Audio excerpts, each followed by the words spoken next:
আসসালামু আলাইকুম প্রিয় শিক্ষার্থীবৃন্দ, কেমন আছো সবাই? আশা করি সবাই খুব ভালো আছো।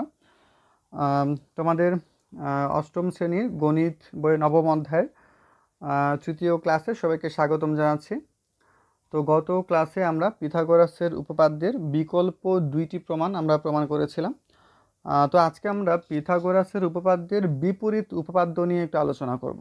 ঠিক আছে, অর্থাৎ পিথাগোরাস উপপাদ্য যা শিখেছিলাম এর বিপরীত উপপাদ্য। ঠিক আছে, তো আমরা পিথাগোরাস উপপাদ্য আমরা কি শিখেছিলাম যে এখানে যদি একটা সমকোণী ত্রিভুজ হয়, ধরো এ বি সি যদি একটা সমকোণী ত্রিভুজ হয়, এই বি কোণ যদি সমকোণ হয়, এটা বিপরীতভাবে আমি বি ধরলাম, এটা ধরলাম সি, এটা ধরলাম এ, তাহলে সূত্রটা হবে অতিভুজের উপর অঙ্কিত বর্গক্ষেত্র অপর দুই বাহুর উপর অঙ্কিত বর্গক্ষেত্রের ক্ষেত্রফলের সমষ্টি সমান। ঠিক আছে, যদি এটা সমকোণী ত্রিভুজ হয় তাহলে অতিভুজের বর্গ অপর দুই বাহুর বর্গের যোগফলের সমান হবে। এর যদি উল্টা করে আমরা বলি, যদি কোনো একটি ত্রিভুজের সমকোণী বললাম না, ধরো এটা একটা আমি যে কোনো ত্রিভুজ, ঠিক আছে, যে কোনো ত্রিভুজ এ বি সি, যে কোনো ত্রিভুজ, এটা বি বাহু, এটা এ বাহু, এটা সি বাহু, যে কোনো ত্রিভুজের যে কোনো এক বাহুর উপর অঙ্কিত বর্গক্ষেত্র অপর দুই বাহুর উপর অঙ্কিত বর্গক্ষেত্রের ক্ষেত্রফলের সমষ্টি সমান হয়, যদি এটা হয় তাহলে শেষোক্ত যে দুই বাহু দুইটা আছে এদের অন্তর্ভুক্ত কোণটি সমকোণ, এটা আমাদের প্রমাণ করতে হবে। ঠিক আছে, অর্থাৎ এখানে বি কোণটা যে সমকোণ 90 ডিগ্রি, এটা আমাদের এখন দেখাইতে হবে। ঠিক আছে, এটা হলো বিপরীত উপপাদ্য। দেখো, যদি কোনো ত্রিভুজের একটি বাহুর উপর অঙ্কিত বর্গক্ষেত্র অপর দুই বাহুর উপর অঙ্কিত বর্গক্ষেত্রদ্বয়ের সমষ্টির সমান হয়, তবে শেষোক্ত বাহুদের অন্তর্ভুক্ত কোণটি সমকোণ হবে। ঠিক আছে, এখন আসো এই উপপাদ্য বিবৃতি কিন্তু পরীক্ষায় আসে, এটা অবশ্যই তোমাদের শিখতে হবে। এখানে দেখো, প্রথমে এ বি সি আমি একটা ত্রিভুজ বিবেচনা করলাম। এর এ বি বাহুর বিপরীত, এ বিন্দু বিপরীত বাহুটাকে আমি ছোট হাতের এ ধরলাম, বি বিন্দুর বিপরীত বাহু ছোট হাতের বি, আর সি বিন্দুর বিপরীত বাহু ছোট হাতের সি ধরলাম। ঠিক আছে, তো এবিসি একটা সমকোণী ত্রিভুজ, এবিসি একটা ত্রিভুজ, মনে করি এবিসি এর এ সি স্কোয়ার সমান সমান A B square plus B C square. যদি এটা হয় তাহলে প্রমাণ করতে হবে যে এই বি কোণের মানটা সমকোণ, এটা আমাদের দেখাইতে হবে। ঠিক আছে, অঙ্কন। আচ্ছা, এমন একটি ত্রিভুজ ডিইএফ, আমি এই ত্রিভুজটা সমকোণী প্রমাণ করার জন্য আমি আরেকটা ত্রিভুজের সহযোগিতা নেব, তো এবং সেই ত্রিভুজটা হবে সমকোণী ত্রিভুজ, অর্থাৎ আমি ডিইএফ একটা ত্রিভুজ আঁকবো যে ত্রিভুজের ই কোণটা হবে সমকোণ। ঠিক আছে, ই কোণটা সমকোণ হবে, এর এবি বাহু ডিই বাহুর সমান হবে, অর্থাৎ এটা হবে সি বাহু, সি দৈর্ঘ্যের সমান হবে। আবার এই বিসি বাহু ইএফ বাহুর সমান হবে, অর্থাৎ এই বাহুটা হবে এ বাহু সমান হবে। ঠিক আছে, ইএফ বাহু বিসি হয়, তাহলে আমরা এমন একটা ত্রিভুজ ডিএফ আমরা এখানে আঁকলাম। আচ্ছা, তো এখানে যেটা করি আমরা, ত্রিভুজ দুটো আমরা এখানে এঁকে নিই, তাহলে আমাদের প্রমাণ করতে একটু সুবিধা হবে। এখানে এ বি সি, এটা হলো ডিইএফ।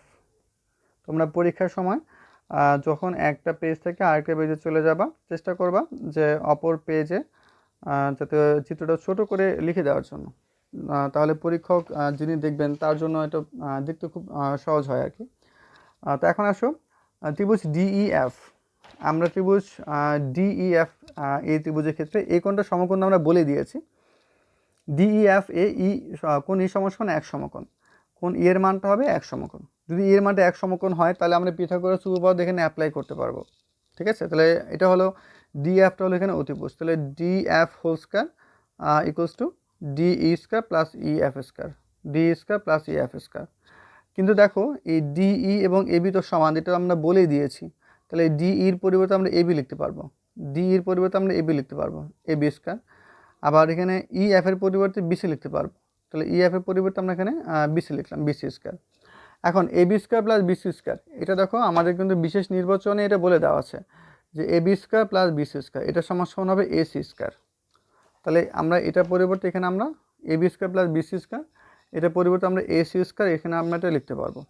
তাহলে ডিএফ এটার উপর স্কোয়ার ছিল, এসি এটার উপর স্কোয়ার ছিল, স্কোয়ার চলে গেলে ডিএফ সমান এসি, অর্থাৎ ডিএফ এবং এসি এই দুটো সমান হবে। তাহলে এটা বি বাহু হলে এটাও কী হবে, বি বাহু হবে। ঠিক আছে, তো এখন দেখো ত্রিভুজ এ বি সি এবং ত্রিভুজ ডিইএফ এই দুটো ত্রিভুজের ক্ষেত্রে দেখো, এবি বাহু ডিই বাহুর সমান, এবি সমান ডিই, বিসি বাহু ইএফ বাহু সমান বিসি সমান সমান ইএফ, এসি বাহু ডিএফ এর সমান এসি সমান সমান ডিএফ। ঠিক আছে, তাহলে তিনটা বাহু যখন সমান হবে, ত্রিভুজের সর্বসমতার যে বাহু বাহু বাহু উপপাদ্য আছে, ওই উপপাদ্য অনুসারে ত্রিভুজ দুটো হবে সর্বসম। যদি ত্রিভুজ দুটো সর্বসম হয় মানে কি, সব দিক দিয়ে সমান, সব দিক দিয়ে সমান হলে তাহলে এখানে ই কোণ আর এখানে বি কোণ, এই দুইটা কোণের মানটাও সমান হবে। তাহলে কোণ সি সমান সমান কোণ এফ। আমরা অবশ্য এখানে আচ্ছা এখানে এটা বি কোণ হবে। ঠিক আছে, আচ্ছা এটা বি কোণ হবে, এটা বি কোণ হবে। আচ্ছা তাহলে কোণ বি সমান সমান কী হবে, কোণ এফ না, এটা আমরা কোণ ই হবে এটা। আচ্ছা কোণ বি সমান সমান কোণ ই হবে। ঠিক আছে, কোণ বি সমান সমান কোণ ই। তাহলে কোণ বি সমান সমান যদি কোণ ই হয়, তাহলে এখানে ই কোণের মানটা ছিল কিন্তু এক সমকোণ, ই কোণের মানটা ছিল এক সমকোণ। তাহলে ই কোণ যদি এক সমকোণ হয়, যদি ই কোণের সমান যদি বি কোণটা হয়, তাহলে বি কোণের মানটাও হবে এক সমকোণ। ঠিক আছে, তাহলে আমাদের কিন্তু এটাই প্রমাণ করতে বলেছে যে এখানে বি কোণটা এক সমকোণ হবে, এটা আমাদের দেখাতে হবে। তো এটা ছিল তোমাদের নবম অধ্যায়ের যে কয়টা উপপাদ্য আছে, এটা ছিল সর্বশেষ উপপাদ্য। তো এখন আসলে আমরা অনুশীলনীর একটা প্রশ্ন আজকে আমরা সলভ করি। অনুশীলনীতে দেখো, অনুশীলন নবম অধ্যায়ের প্রথম যে প্রশ্নটা ছিল, এবিসি একটি সমবাহু ত্রিভুজ দেওয়া আছে। এখানে বলেছে এডি বাহু বিসি এর উপর লম্ব, প্রমাণ করতে হবে যে A B square B C square A C square অথবা সি এ স্কয়ার সমান সমান 4AD স্কয়ার। ঠিক আছে, আমরা প্রথমে ত্রিভুজটা আমরা এঁকে নিই। প্রথমে আমরা এ বি সি আমরা একটা সমবাহু ত্রিভুজ আঁকবো যার তিন বাহু সমান, অর্থাৎ এ বি সমান সমান বিসি সমান সমান এসি। ঠিক আছে, এই তিনটা বাহু সমান এমন একটা ত্রিভুজ আমরা এখন অঙ্কন করলাম। তারপর বলা হয়েছে এখানে এডি হলো বিসি বাহুর উপর লম্ব, এ থেকে আমি লম্ব আঁকলাম, বিসি বাহুর উপর এডি লম্ব আঁকলাম। প্রমাণ করো যে প্রমাণ করতে হবে যে A B square B C square C square সমান সমান 4AD স্কয়ার, অর্থাৎ এই তিন বাহুর বর্গের যোগফল এ ডি স্কয়ার, এটা বর্গের তোমার 4 গুণের সমান হবে। প্রথমে আসো, যেহেতু এডিটা বিসির উপর লম্ব, তাহলে এ ডি সি কোণ আর এ ডি বি কোণ, এই দুইটা কোণ কী হবে, 90 ডিগ্রি হবে। এডিবি আর এডিসি দুইটা কোণ 90 ডিগ্রি হবে। তাহলে এই দুইটা সমকোণী ত্রিভুজের ক্ষেত্রে দেখো, এই সমকোণের বিপরীত বাহুটা কি, অতিভুজ হয়। তো সমকোণের বিপরীত বাহু অতিভুজ এ বি সমান সমান অতিভুজ AC, A B D A C D, এই দুটো ত্রিভুজ অতিভুজ এ বি সমান সমান অতিভুজ এসি, অতিভুজ এ বি সমান সমান অতিভুজ এসি। আচ্ছা তারপরে আসো, এডি সমান সমান এডি। দেখো এডি বাহুটা সাধারণ বাহু, এই এডি বাহুটা দুইটা ত্রিভুজে আছে। তাহলে অতিভুজ বাহু উপপাদ্য অনুসারে ত্রিভুজ দুটো কী হবে, সর্বসম হবে। সর্বসম যদি হয় তাহলে এখানে বিডি বাহু আর সিডি বাহু এই বাহুটাও সমান হবে। ঠিক আছে, বিডি এবং সিডি যদি বাহুটা সমান হয়, তাহলে আমরা বলতে পারবো এই বিডি বাহুটা হবে সম্পূর্ণ বিসি বাহুর অর্ধেক। ধরো এটা যদি বিডি বাহু যদি ধরলাম 5 সেন্টিমিটার, সিডি বাহু ধরলাম 5 সেন্টিমিটার, যদি দুটো সমান হয়, তাহলে বি থেকে সি এটা হবে কত, 10 সেন্টিমিটার। তাহলে আমি এখানে বলতে পারবো এই 10-এর অর্ধেক হলো এখানে 5, তার মানে কি বিডির মানটা হবে এই সম্পূর্ণ দৈর্ঘ্য যে বিসি এটার অর্ধেক। ঠিক আছে, তাহলে আমি এখানে লিখলাম বিডি সমান সমান হাফ বিসি। ওকে, তারপরে আমাদের তৃতীয় ধাপ যেটা, এ বি সি যেহেতু সমবাহু ত্রিভুজ, তার এ বি বিসি এসি তিনটা বাহু এখানে সমান। ঠিক আছে, এখন আসো আমাদের চতুর্থ ধাপ যেটা, আমি ত্রিভুজটা এখানে একবার এঁকে নেই, এটা এ, এটা বি, এটা সি, এটা ডি। আচ্ছা তাহলে এখন আসো ত্রিভুজ এ বি ডি। ঠিক আছে, এ বি ডি ত্রিভুজে এ ডি বি এই কোণটা হলো এক সমকোণ। এক সমকোণ যদি হয় তাহলে আমরা পিথাগোরাস উপপাদ্য অ্যাপ্লাই করে যদি এ বি স্কয়ার সমান সমান A D square plus BD square, A B square সমান সমান এ ডি এটা হলো লম্ব আর বিডি হলো ভূমি। তাহলে এখন আসো আমাদের প্রমাণ যেটা করতে বলেছে, দেখো প্রমাণে শুধু ডান দিকে শুধু এ ডি বাহু আছে, অন্য কোনো বাহু কিন্তু নাই, শুধু এডি আছে। এই জন্য আমরা এখানে যে আমার এডি বাহুটা আসছে, এডি বাহুটাকে আমি শুধু এককভাবে রাখবো, এডি স্কয়ার, অর্থাৎ এটার সাথে যে বিডি স্কয়ার যোগ আকারে ছিল এটাকে বাম দিকে নিয়ে আসবো। বাম দিকে আনার আগে আমরা বিডির একটা মান পেয়েছিলাম, এর আগের পেজে পেয়েছি, দেখো এই যে বিডি মানটা পেয়েছিলাম হাফ বিসি, এই বিডির মানটা আমরা এখানে বসায় দেবো। বিডির মানটা ধরো আমি এখানে BC/2 বা হাফ বিসি একই কথা, BC/2 লিখলাম, লিখে এটাকে আমি বাম পাশে নিয়ে আসলাম, বিডি স্কয়ারকে আমি বাম পাশে নিয়ে আসলাম। যদি তুমি এখানে আরেকটা লাইন করতে চাও এভাবে করতে পারো, এ বি হোল স্কয়ার সমান সমান ধরো A D square plus half BC whole square. এভাবে তুমি যদি লিখে করতে চাও তাও হবে। তাহলে এ বি স্কয়ার, এই বিটির মানটা হলো হাফ বিসি হোল স্কয়ার। এরপর এটাকে আমি বাম পাশে নিয়ে আসলাম, বিসি বাই 2 হোল স্কয়ার আসলো। এ স্কয়ারটা ভাঙলে উপরে হবে বিসি স্কয়ার, নিচে 2কে স্কোয়ার করলে এখানে 4 আসবে। এখন লসাগু করো, লসাগু করলে এই 4টা এ বি স্কয়ারের সাথে গুণ হয়ে যাবে। তাহলে 4 এ বি স্কয়ারের সাথে গুণ করলে হবে 4 এ বি স্কয়ার মাইনাস এখানে বিসি স্কয়ার, নিচে 4 থাকবে, সমান সমান এখানে ডান দিকে আছে এডি স্কয়ার। এ 4 এডি স্কয়ারের সাথে গুণ হয়ে যাবে, তাহলে 4 এডি স্কয়ার। এখন আসো, যেহেতু এ বি বিসি এসি তিনটা বাহুই সমান, তাহলে এখানে বিসি বাহুর পরিবর্তে আমি এখানে এবি বাহু লিখতে পারবো, যেহেতু এখানে এবি বাহু আছে, এজন্য আমি বিসি বাহুর পরিবর্তে এখানে আমি এবি বাহু লিখবো। তাহলে 4 এ বি স্কয়ার থেকে এ বি স্কয়ার যদি বিয়োগ হয়ে যায়, বিয়োগ হলে কত হবে 3 এ বি স্কয়ার থাকবে। তো 3 A B square equal to 4 A D square. তো পরীক্ষায় তোমাদের এই প্রমাণটা অনেক ক্ষেত্রে পরীক্ষায় আসে যে 3 এ বি স্কয়ার সমান সমান 4 এ ডি স্কয়ার। ঠিক আছে, তো এরপর আসো 3 এ বি স্কয়ার, এটাকে যদি আমি ভেঙে লিখি এ বি স্কয়ার প্লাস এ বি স্কয়ার প্লাস এ বি স্কয়ার, তাহলে এ বি স্কয়ার তিনটা যদি আমি যোগ করি তাহলে 3 এ বি স্কয়ার হবে। ঠিক আছে, যেহেতু এ বি সি সমবাহু ত্রিভুজ, তাহলে এখানে দেখো A B BC R C এ তিনটা বাহু কিন্তু সমান। তাহলে এখানে যে এবি বাহু আছে, এবি বাহুর পরিবর্তে আমি এখানে বিসি বাহু লিখব। এখানে যে এবি বাহু আছে এটার পরিবর্তে আমি এখান থেকে সি এ বাহুটা লিখব। তাহলে এ বি স্কয়ার, এখানে লিখলাম আমি বিসি স্কয়ার, এখানে লিখলাম আমি সি স্কয়ার, সমান সমান 4 এডি স্কয়ার, প্রমাণিত। আচ্ছা, এখন আসো তোমাদের এই নবম অধ্যায়ের একটা অনুশীলনীর দ্বিতীয় যে প্রশ্নটা আছে। এখানে বলেছে এ বি সি ডি চতুর্ভুজের কর্ণ দুইটি পরস্পরকে লম্বভাবে ছেদ করে।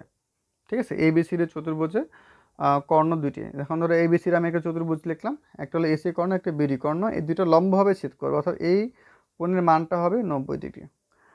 তাহলে প্রমাণ করতে হবে যে A B square plus C D square সমান সমান B C square plus A D square, এটা আমাদের প্রমাণ করতে হবে।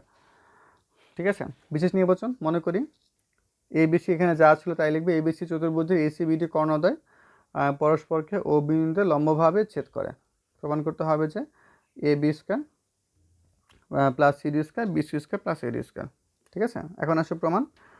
প্রথম ধাপ, এখানে A O B, B O C, C O D, D O A, এই প্রত্যেকটা কোণের মান কিন্তু সমকোণ, যেহেতু এটা লম্বভাবে ছেদ করেছে প্রত্যেকটা কোণ সমকোণ হবে। ঠিক আছে, তাহলে এও বি, বিওসি, সিওডি, এওডি সবগুলো হবে এক সমকোণ। এখন আসো, আমরা যদি প্রথমে এ ও বি ত্রিভুজ, এই সমকোণের ত্রিভুজটা নেই, তাহলে এই কোণ যদি সমকোণ হয়, এই সমকোণের বিপরীত বাহু হলে এবি হলো অতিভুজ, তাহলে A B square, A B square, অপর দুই বাহুর বর্গ, এ ও square plus B O square, এ ও স্কয়ার প্লাস বি স্কয়ার। ঠিক আছে, তাহলে অতিভুজের উপর অঙ্কিত বর্গক্ষেত্র অপর দুই বাহুর উপর অঙ্কিত বর্গক্ষেত্রের ক্ষেত্রফলের যোগফলের সমান। তাহলে এখন আসো, এটা দ্বিতীয় ধাপ ছিল। তৃতীয় ধাপে দেখো বি ও সি যে সমকোণী ত্রিভুজ নেই, একই রকমভাবে বি সি স্কয়ার সমান সমান B O square plus C square, B C square B O square plus C square. একই রকমভাবে আমি যদি সি ও ডি ত্রিভুজ নেই, সি ও ডি ত্রিভুজে সি ডি স্কয়ার সমান সমান হবে C O square plus O D square. যদি আমি এ ও ডি ত্রিভুজ নেই, এ ও ডি ত্রিভুজের ক্ষেত্রে হবে এ ডি স্কয়ার সমান সমান এ ও square plus O D square. ঠিক আছে, এখন আমাদের প্রমাণ যেটা করতে বলছে বাম পক্ষ A B square plus C D square, এই দুটো আমরা যোগ করব। দেখো এখানে এ বি স্কয়ার আসলে দ্বিতীয় ধাপে আর সি ডি স্কয়ার আসলে চতুর্থ ধাপে। ঠিক আছে, তাহলে A B square plus C D square, তাহলে এ বি স্কয়ার মানটা হলো A square plus B O square, যেখানে লেখা আছে A square plus B square, A B square মান আমি এ বি স্কয়ার মান A square plus B square লিখলাম, আর সি ডি স্কয়ার মানটা এখানে লেখা আছে C O square O D square. ঠিক আছে, এখন খেয়াল করে দেখো, আমাদের এইটা সমান প্রমাণ করতে হবে B C square plus A D square. এখন বি সি স্কয়ার লেখার জন্য দেখো তো বি সি স্কয়ার সমান কোন দুইটা বাহুর বর্গ, একটা হলো বিও আর একটা হলো সিও। তো এখান থেকে আমি যেটা করব বিও আর সিও এই দুটাকে আমি একসাথে করব। তাহলে বিও আর সিও এই দুটাকে আমি একসাথে করলাম, আর এটি লেখার জন্য লাগবে এ ও স্কয়ার ও ডি স্কয়ার, এখানে এও থাকে আর ওডি থাকে, এও এবং ওডিকে আমরা একসাথে করলাম। তাহলে B O square plus C O square, এটা পরিবর্তে আমি বি সি স্কয়ার লিখতে পারবো। ঠিক আছে, এটা আমাদের তৃতীয় ধাপে এটা দেওয়া আছে। আর এ ও স্কয়ার ও ডি স্কয়ার, এ ও স্কয়ার ও ডি স্কয়ার এটা সমস্যা আমি এ ডি স্কয়ার লিখতে পারবো। ঠিক আছে, তাহলে এখানে আসো B C square plus A D square, আর বাম দিকে থাকলো A B square plus C D square, প্রমাণিত। তো ঠিক আছে, আজকে তোমাদের ক্লাস এতটুকু থাকলো, যেগুলো তোমাদের করানো হয়েছে। তোমরা বাসায় একটু ভালো করে প্র্যাকটিস করবে। আর যদি কোনো পয়েন্ট না বোঝো কমেন্ট বক্সে জানাবে, আমি চেষ্টা করব উত্তর দেওয়ার জন্য। তো সবাই সুস্থ থাকো, ভালো থাকো, আল্লাহ হাফিজ।